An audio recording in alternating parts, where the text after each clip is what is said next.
Dito sa Papa Dudut Stories, ikaw ay hindi nag-iisa.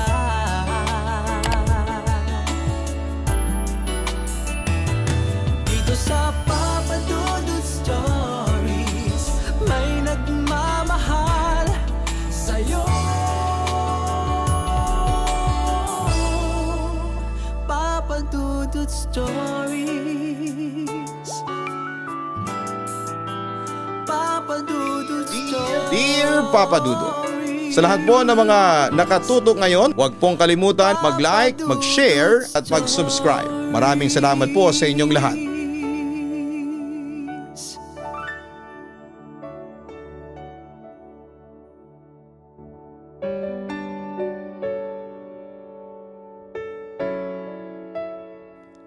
Dear Papa Dudut, magandang araw po sa inyong lahat. Ako po si Rice Miguel de los Reyes ng Diliman, Quezon City. Matagal mo na akong listener simula pa noong 2015 at kamakailan ko lang nadiskubre na meron ka palang sariling channel sa online, ang Papa Dudut Stories. Kaya eto, naengganyo akong sumulat sa inyo para i-share sa inyo ang aking kwento. Papa Dudut, simulan ko po ito noong bata pa ako. Tinuruan ako ng aking mga magulang na maging responsable sa lahat ng bagay. Mas lalo na sa mga gusto kong gawin sa buhay ko. Ngayon ay wala na akong mga magulang. Natuto akong tumayo sa sarili kong mga paa at sa lahat ng bagay ay gusto ko na dapat ay planado ito o kaya ay dapat ay nasa ayos ang lahat. College pa lamang ako nang masanay na akong sumunod sa sistema ng aking buhay. Dapat ay maaga akong magising, maglilinis, papasok, mag-aaral, uuwi at saka matutulog at ganon ulit kinabukasan. Hindi nagtagal ay nakatapos din ako ng pag-aaral at nakapagtrabaho sa isang magandang kumpanya at ganon pa rin. Naging paborito kong spot ang coffee shop. Papa Dudut, maraming beses na akong nakatambay sa coffee shop na yon na paboritong tambayan ng mga office mates ko. Hindi naman ako mahilig sa kape pero dahil doon ang madalas na pinupuntahan nila, lalo na pagkatapos ng isang gimmick ay napapasama na rin po ako sa kanila. Kahit ganun pa man ay hindi po ako nagpupunta doong mag-isa lamang. Hanggang isang gabi ay napilitan akong pumunta doon hindi lamang para magkape, kundi para mag-surf ng internet. Nag-overtime ako kasi isang gabi nang biglang mag-down ang internet server sa office namin. Wala na mga tao sa IT department namin na nakakaalam kung ano ang dapat gawin sa server namin. Naisipan ko na lamang na pumunta doon sa coffee shop upang mag-internet. Alam ko kasi na pwede doong mag-internet at kailangan ko lamang bitbitin ang aking laptop computer. Kailangan ko kasi na ma-email sa abroad ang mga ginawa ko kapag natapos ko na mga ito. Hindi naman gaanong matao sa coffee shop ng mga oras na yon. Matapos akong umorder ng kape ay naupo ako sa pinakasulok sa isang mesang pangdalawahang lamang. Doon ang pinili ko para walang makakita sa kung anuman ang ginagawa ko sa computer at para walang istorbo na rin. Hindi nagtagal ay napadami ang mga tao doon. Halos mapuno na ang loob at labas ng coffee shop. Patapos na ako sa aking ginagawa nang biglang may nagpaalam na kung pwede daw siyang makishare sa table na gamit ko. Sinuryapan ko lamang siya at sinabing okay lang na share kami sa table. Busy kasi ako sa aking ginagawa. Muli ko lang siyang tinignan nang itupi ko na ang computer ko. Mukhang busy ka, ang bungad ng babaeng tumabi sa akin. Muli kong tinitigan ang babae at namukhaan ko ito. Office mate ko rin ito pero sa ibang department ito naka-assign. Maganda ito, pitit, maputi, sexy pero desente namang manamit. Medyo minamadali na ako ng boss ko na tapusin ito ngayon eh. Ang tugon ko naman. Mahigpit talaga si Boss Mike, no? At sa kabalita ko medyo toxic daw siya. Sabi ng babae sa akin. Napangiti ako. Totoo kasi yung sinasabi ng babae at sinabi mo pa. Kaya lahat kami taranta ngayong gabi. By the way, I'm Carla, ang pakilala ng babae sa akin. Rice, ang nasabi ko naman. Nagpatuloy ang usapan namin, yung mga experiences namin sa work at kung ano-ano pa. Masarap siyang kausap at nagkapalagayang loob kami kahit noon pa lamang kaming nagkita. Naiba ang topic namin ng mga naupong mga artista sa isang mesa sa labas ng coffee shop na katapat ng mesa namin. Salamin lamang ang pagitan namin kaya kitang-kita namin sila. Fan ka pala nila Joshua Garcia at Bel Mariano. Kasama din pala nila ang Diamond Star, ang nasabi ni Carla nang makita niya na panay ang tingin ko sa mga artista.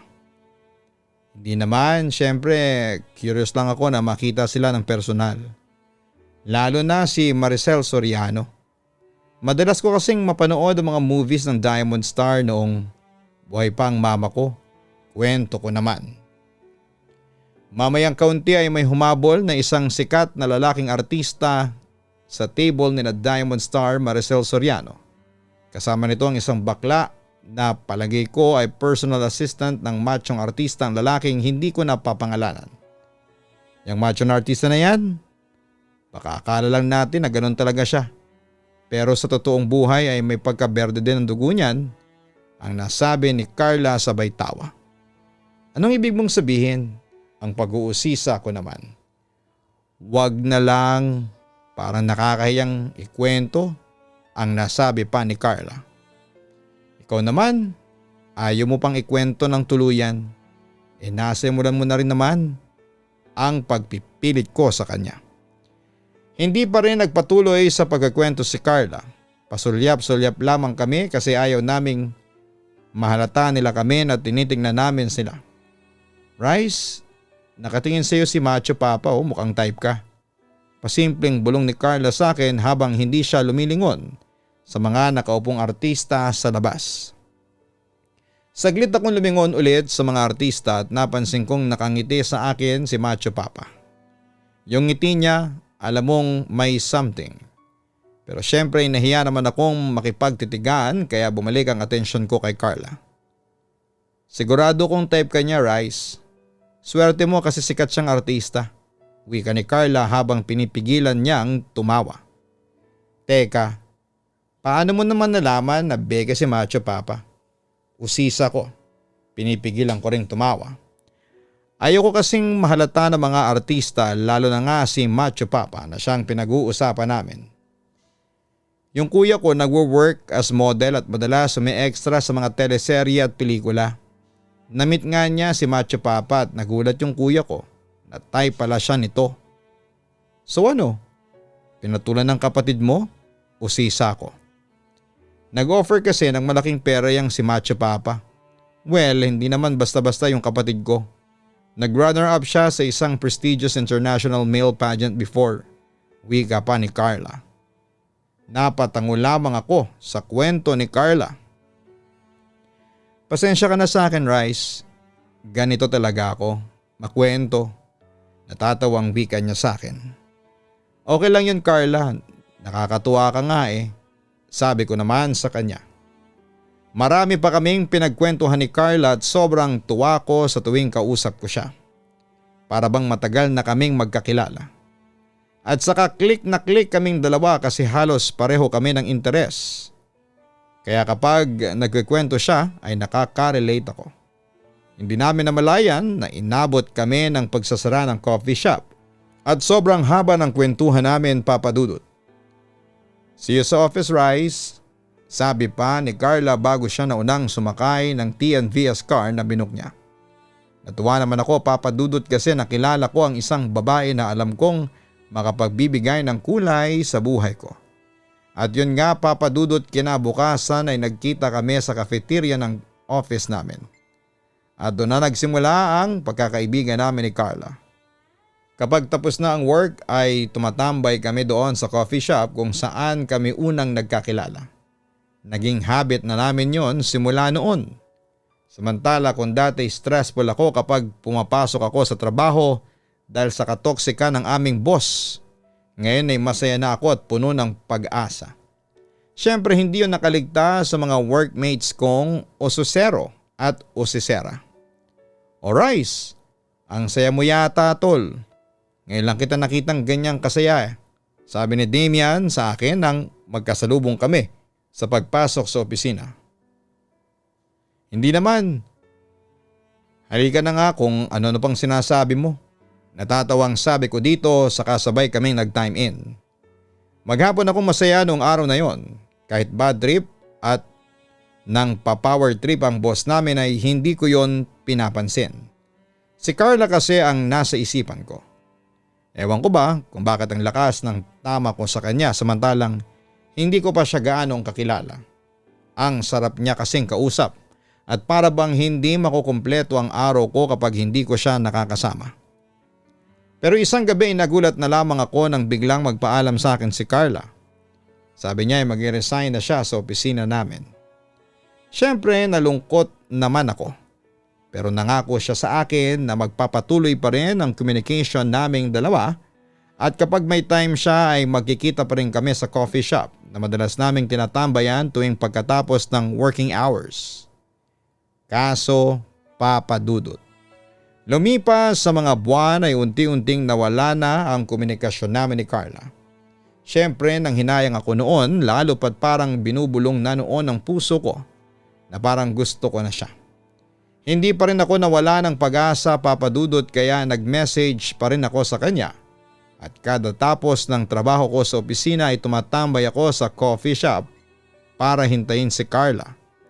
Sa kabilang banda ay nagkataong na-assign ako sa isang branch ng kumpanya namin at nagkataong malayo ito sa tinutuluyan ko. Kaya no choice ako noon kundi ang lumipat ng matitirhan. Hindi na ako nagbalak kumuha ng malaki at mahal na paupahan dahil ang sabi sa akin ng HR ay 6 months lang daw ako at ang mga paupahang apartments ay minimum ng 1 taon ang kontrata. Nakahanap naman ng paupahang kwarto sa bandang Diliman, Quezon City. Dati itong apartment na hinati-hati sa maliliit na silid upang paupahan. Ang bungad na silid ay nakuha ko sa unang palapag na yon ay mayroon pang 1 silid paupahan. Maliit na kusina, palikuran at patuyuan ng mga damit sa bandang likuran. Sa itaas naman ay may 2 ring silid na mas malaki kesa sa mga silid sa ibaba. Sa unang linggo ko noon papadudot ay nakilala ko ang mga nangungupahan doon na pawang mga kalalakihan na karamihan ay mga estudyante. Subalit ang nangungupahan sa katabing silid nila ay hindi ko pa nakikita. Ang paliwanag ng babaeng may-ari sa akin ay isa daw babae. Ito lang daw ang nag-iisang babae na nagbo-board sa bahay. Pero bakasyon daw ito at nagpaalam na 3 buwan itong mawawala. Isang araw sa pag-uwi ko ay nakaramdam ako ng matinding init. Minabuti kong maligo kaagad sa aking pagdating. Alam ko na wala pang gaanong tao sa boarding house kaya naman tinungo ko ang palikuran na nakabrief at nakatapis ng tuwalya lamang. Bala ko talagang maligo ng nakabrief lamang na hindi ko nagagawa sa araw-araw dahil sa may kasabayan ako sa palikuran sa umaga. Kaya lagi akong naka-boxer shorts kung maligo. Pero papadudot. Laking gulat ko nang pagpunta ko sa palikuran ay may isang babae na naliligo na roon. Agad akong napansin ang babae at napasigaw nang mabuksan ko ang pinto nang hindi sinasadya. Nakalag talaga ang seradura nito kung tutuusin pero parang nasobrahan ako sa pagpihit kaya nasira ko ito at bumukas ang pinto. Sorry, sabi ko sabay talikod. At tumakbo ako sa kusina para doon maghintay sa babaeng naliligo sa banyo. Siguro mga 10 minuto pa akong naghintay nang lumabas na ang babae mula sa CR at pareho kaming nagulat nang makita namin ang isa't isa. Carla? Ikaw pala yung kaisa-isang boarder na babae dito? Ang sabi ko. Anong ginagawa mo naman dito, Rice? Tanong ni Carla sa akin. Anyway, masaya akong makita kang muli. Dagdag pa niya. Ipinaliwanag ko naman sa kanya na pansamantala akong na-assign sa Quezon City branch ng company at 6 months lang akong tatagal sa boarding house. Bakit sa dinami-dami ng pwedeng maging boarding house? Bakit dito pa? bakit hindi ka mag-board sa puro babae? Tingnan mo, muntik na kitang masilipan. Sabi ko kay Carla pagkatapos.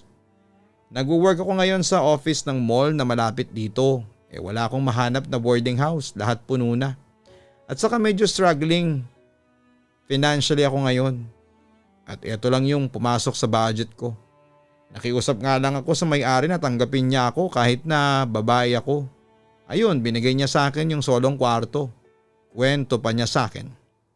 Napatingin naman si Carla sa katawan ko at napangisi siya.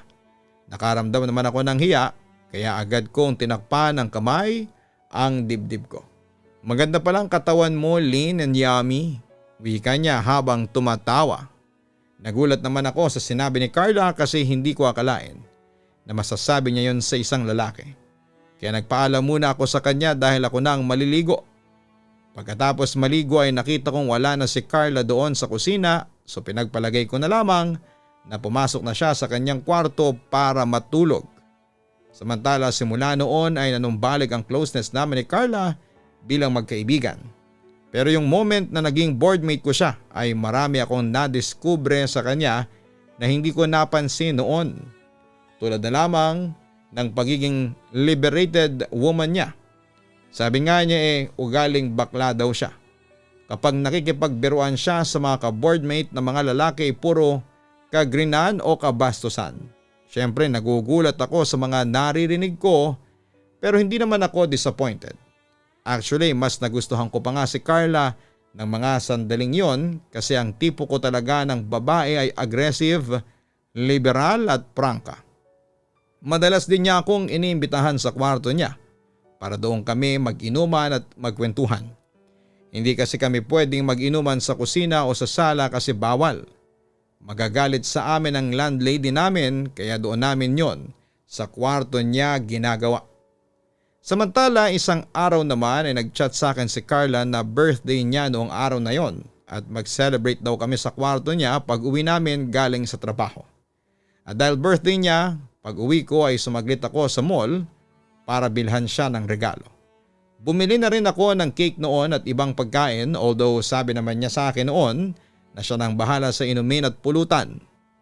At yun nga papadudot nag-celebrate kami ni Carla sa kwarto niya pero sandali lang kami kasi inaantok na rin kami ng gabing yon. Siguro yung mga 2 oras lang kaming nag-inuman at kwentuhan. Tapos noon ay bumalik na ako sa kwarto ko sa first floor para magpahinga. Nang gabing yon ay agaw antok na ako na nakahiga sa kama nang biglang may narinig akong kumakatok sa pintuan ng aking silid. Rice? Rice, gising ka pa ba? Ang tanong ng kumakatok sa pinto. Bumangon ako at binuksan ang ilaw ng silid at binuksan din ang pinto. Nakita ko si Carla na nakatayo suot lamang ang 90s at may kanipisan ng tela. Napansin ko din na parang wala itong suot na bra kaya parang nahihiya akong tignan si Carla. Sobrang init sa kwarto ko. Mainit din ang binubuga ng electric fan ko. Baka pwedeng dito muna matulog sa kwarto nyo. Kahit dyan lang ako sa sahig. Mas presko kasi dito sa silid na ito Ang bungad ni Carla sa akin. Mainit din naman dito ang naisagot ko. Mas mainit sa kwarto ko. Dito may mga bintana na pwedeng pasukan ng hangin. Sa akin wala ang dugtong pa ni Carla sa akin. Sige, pasok ka. Ang sagot ko naman. Kukuha lang ako ng banig at pwede na ako dito sa sahig matulog. Ang paalam sana niya. Wag na, maluwag naman itong kama. Pangdalawahan naman to. Ang aloko kay Carla pero naisip ko rin kaagad na medyo awkward ang feeling kapag may katabi kang babae sa kama. Kung okay lang sa'yo mas okay nga matulog dyan. Ang sabi naman ni Carla. Tara matulog. Ang dugtong niya. Nahiga si Carla sa tabi ng bintana at sumunod naman ako matapos patayin ang ilaw ng silid. Tanging ilaw ng poste sa tapat ng apartment ang nagbibigay liwanag sa parte ng kamang kinahihigaan ko. Nawala ang antok ko ng mga sandaling yon at nang makarinig ako ng may hinang hilik ni Carla ay lumakas ang loob ko na pagmasdan ng katabi. Napakaganda ng hubog ng katawan niya na para bang modelo ng isang men's magazine o calendar ng alak.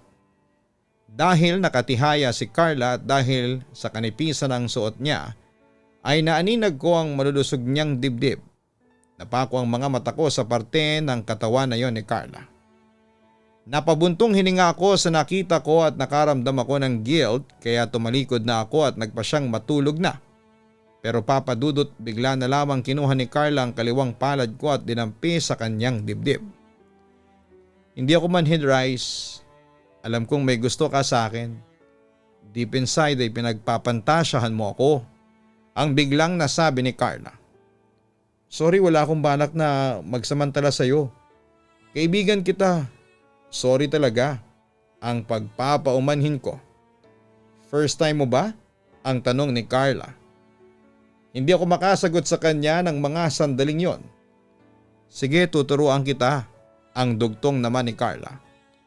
Umarap si Carla sa akin at sinimulan niya akong halikan sa labi. Nung una'y nahihiya pa akong ibuka ang mga labi ko pero naging mapilit si Carla. Hanggang sa nagparaya na ako at gumanti na rin ako ng halik sa babaeng katabi ko sa kama. Nag-ispadahan ang aming mga dila habang ang isang kamay ni Carla ay ginalugad ang katawan ko. Ipinasok ni Carla ang kanyang kamay sa loob ng shorts ko upang mahawakan ang pinakatatago kong alaga. Labis namang kinatuwa ko yon at tumigil si Carla sa kanyang ginagawa. Inalis niya ang tanging suot kong shorts. Inalis din niya ang suot na sando ko. Pati underwear ko ay inalis din niya. Binalikan niya ang paghalik sa mga labi ko. Nang magsawa siya doon ay bumaba ang halik nito sa dibdib ko hanggang sa maabot niya ang alaga ko, Papa Dudut. Hindi ako makapaniwala noon na ine-explore ni Carla ang berhen kong katawan. Hanggang sa nagsimula na nga ang aming makamundong gawain. Naging sunod-sunuran ako kay Carla. Lahat ng sabihin niya sa akin ay sinusunod ko. Nagpakasaya kami ng gabing yon hanggang sa pareho kaming dumating sa rurok. Pagkatapos noon ay napatingin ako sa kaibigan ko, satisfied sa ginawa namin at hinalikan ko siya sa noo bago siya nagpaalam sa akin na babalik na siya sa kwarto niya. Papa Dudut, hindi ako makatulog ng maayos ng gabing yon sa kakaisip sa ginawa namin ni Carla. Nang sumunod na gabi ay muling nangyari ang pagtatalik namin. Pero this time ay sa kwarto niya. Akala ko ay gabi-gabi na namin gagawin yon pero makalipas ang ilang linggo pa ay nalaman ko na lamang na lumipat na ng tirahan si Carla. Simula noon ay wala na akong narinig na balita tungkol kay Carla. Hanggang sa isang araw ay nag-message siya sa akin at sinabi niya nang diretsa na hindi pala niya ako kayang mahalin. Inamin din niya na kaya kami nagtalik ay para suriin ang kanyang nararamdaman kung kaya ba niya akong mahalin o hindi. But it turns out na hanggang friends lang ang kaya niyang ibigay sa akin. Agad ko namang tinanggap yon, Papa Dudut. Yes, may panghihinayang pero kailangan kong irespeto ang desisyon niya. Sa huli ay naputol na ang komunikasyon namin at makalipas pa ang ilang buwan ay nakita ko sa kanyang Facebook profile na in a relationship na siya sa ibang lalaki. Pero naka-move on ako sa kanya noong makita ko yon. Samantala nung matapos ang 6 months assignment ko sa Quezon City branch, ay bumalik ako sa main branch pero after a month ay nag-decide na akong mag-resign.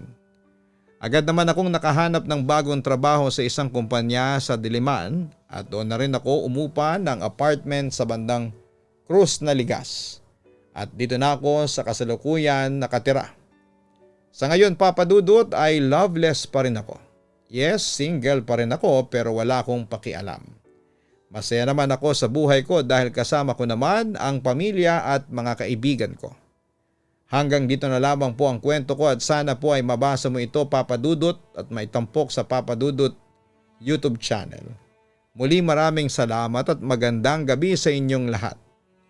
Lubos na gumagalang, Rice. True love takes time, kaya huwag kang magmadali sa paghahanap ng taong nakatakdang makasama mo habang buhay. Kusayang darating sa iyo sa tamang panahon. Gamitin mo ang panahon na yon para pumili ng tamang tao.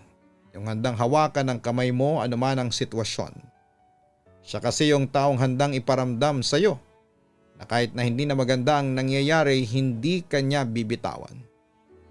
Kaya sa iyo, Rice, ay maghintay ka lamang at ibibigay rin sa iyo ng Diyos ang tunay mong pag-ibig ayon sa kanyang plano.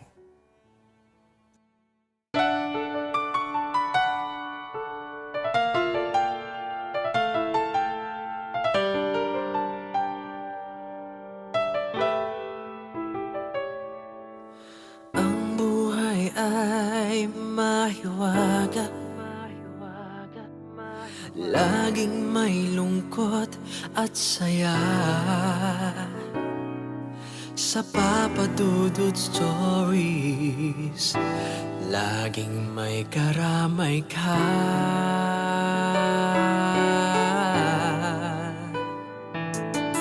Mga problemang kay bigat, dito ay pakikinggan ka. Sa Papa Dudut Stories, kami ay iyong kasama. Dito sa Papa Dudut Stories, ikaw ay hindi nag-iisa.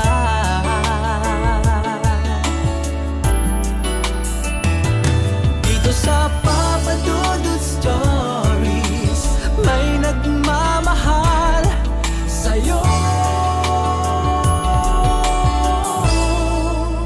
Papa Dudut Stories, Papa Dudut Stories, Papa Dudut Stories.